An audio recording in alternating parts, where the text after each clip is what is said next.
Bonjour à tous bien-aimés, je vous invite à une lecture dans Proverbes chapitre 22. Je vais reprendre le verset 3, cette fois-ci dans la version en Louis II, qui nous dit que l'homme prudent voit le mal et il se cache, mais les simples avancent et sont punis.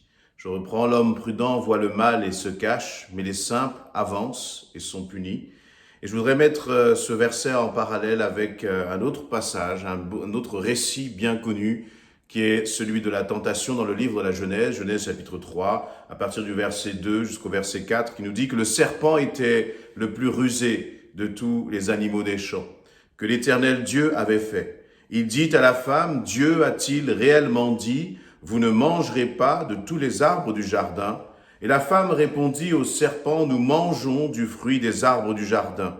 Mais quant au fruit de l'arbre qui est au milieu du jardin, Dieu a dit, vous n'en mangerez point, et vous n'y toucherez point, de peur que vous ne mouriez. Alors le serpent dit à la femme, vous ne mourrez point. Et je vous laisse continuer la lecture de ce récit.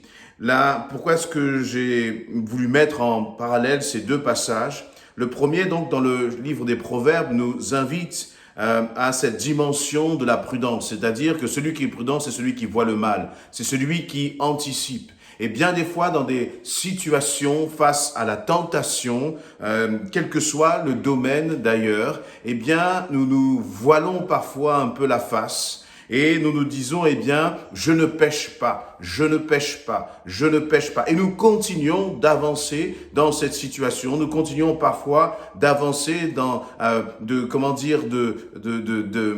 soigner certaines relations, d'avoir certaines discussions et certains échanges en se disant, je ne pêche pas. Mais la réalité, c'est que celui qui est prudent, ce n'est pas une question de pécher ou ne pas pécher. La prudence se définit par celui qui anticipe, par celui qui voit de loin, par celui qui, j'allais dire, a un coup d'avance justement sur la situation. Dans ce passage de livre de la Genèse, c'est intéressant de voir qu'il nous est d'abord donné un peu le contexte. Il nous est dit, le serpent était le plus rusé. Et vous voyez, c'est-à-dire que la Bible nous définit déjà un peu la caractéristique qu'avait le diable, une des caractéristiques qu'avait ce serpent. Et c'est celui qui était le plus rusé qui est venu et qui a été commencé à parler avec Ève. Dieu n'avait pas interdit à Ève de parler avec le serpent. Il lui avait simplement interdit, ainsi qu'à Adam, de manger de cet arbre du fruit de la connaissance du bien et du mal.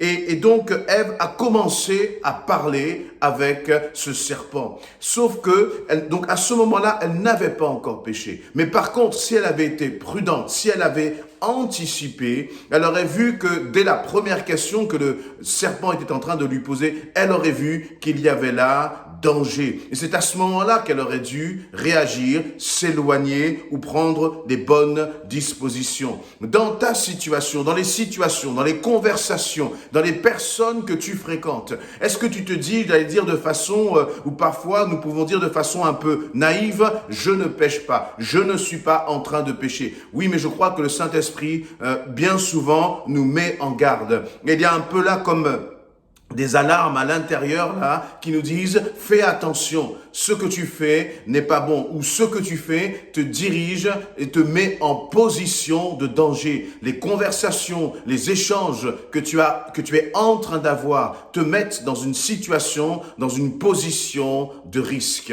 Or la Bible nous enseigne de fuir la tentation. Pécher, ce n'est pas tomber uniquement dans la tentation, mais c'est déjà se laisser attirer alors que la Bible nous enseigne de fuir. Et là, c'est bien sûr quelque chose, c'est un avertissement que l'on a dans le domaine des relations hommes-femmes. Si tu es fiancé, très souvent dans les relations qu'ont les fiancés, ils nous demandent en tant que pasteur, est-ce que je peux faire ceci? Est-ce que je peux agir de telle façon?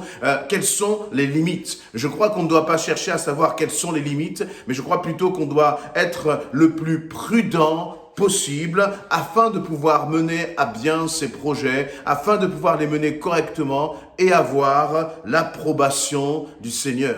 Et donc le prudent, c'est celui qui voit le mal et il se cache, c'est-à-dire qu'il arrête de s'approcher justement de cette limite à ne pas dépasser, il s'en éloigne, il s'écarte de cette limite. Et c'est vrai dans les relations professionnelles que l'on peut avoir. On sait qu'on passe beaucoup de temps avec nos collègues de travail, beaucoup plus de temps, notamment par exemple, on passe plus de temps avec son collègue de travail qu'avec son époux, son épouse. Et là aussi, je crois qu'il y a beaucoup de prudence à manifester et que si on se dit, moi je ne crains rien, moi je ne vais pas tomber, moi cela ne m'arrivera jamais, alors là aussi on manque déjà de prudence. La Bible dit que ton esprit est bien disposé, mais la réalité c'est que ta chair, c'est que ma chair est faible. Et je crois que si l'on se définit comme quelqu'un qui ne va jamais tomber, eh bien on peut se catégoriser dans cette deuxième partie du verset qui dit « Les simples avancent et ils sont punis ».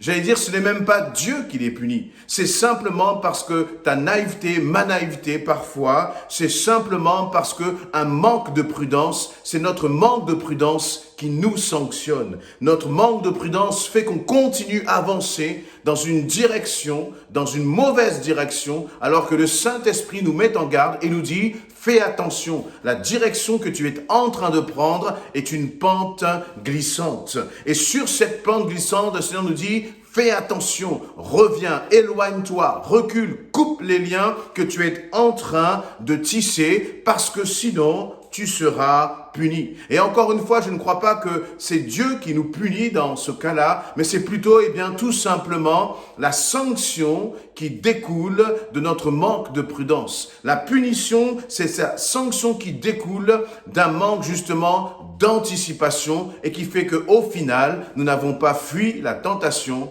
mais nous avons persévéré dans une voie qui ne glorifie pas le Seigneur. Et bien sûr, je parle là des relations hommes-femmes, mais c'est quelque chose qu'on peut appliquer dans le domaine de la convoitise, dans matériel par exemple, où on commence à convoiter quelque chose et puis on laisse cette idée-là naître en nous, et puis finalement, ça va nous pousser dans une direction qui ne glorifie pas le Seigneur.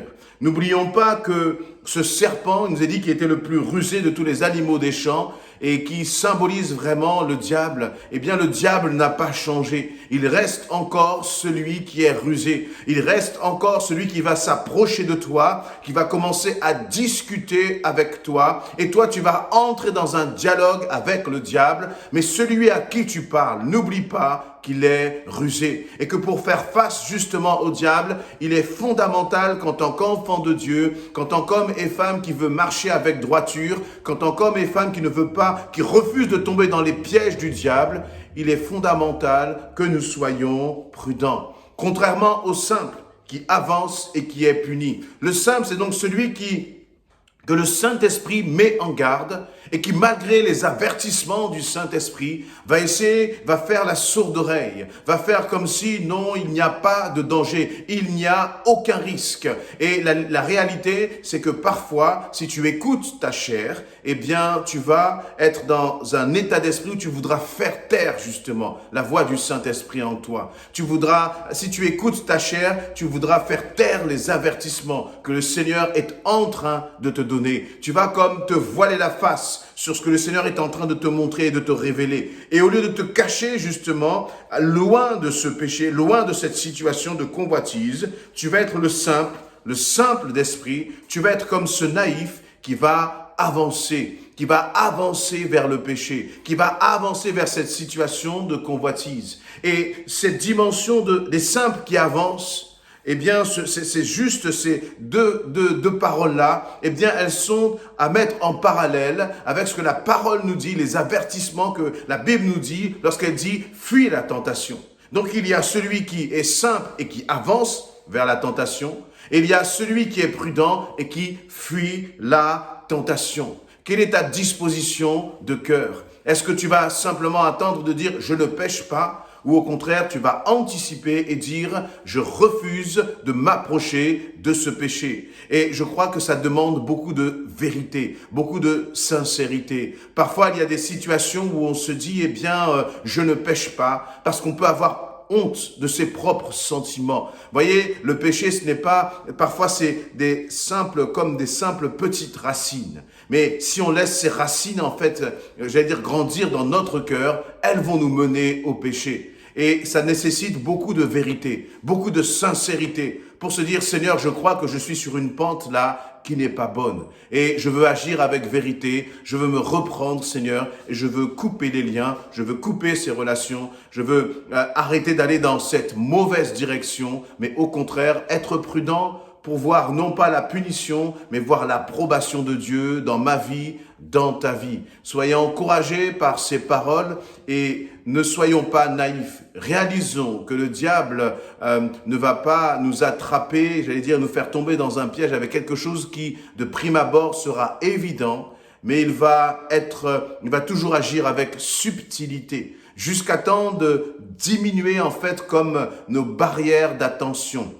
Il va faire en sorte de diminuer au fur et à mesure tes barrières de prudence pour que ensuite le piège se referme. Soyons prudents, voyons déjà le mal au loin. Plus tu verras le mal au loin, plus tu seras prudent et plus tu pourras te cacher, t'en éloigner et te mettre à l'abri.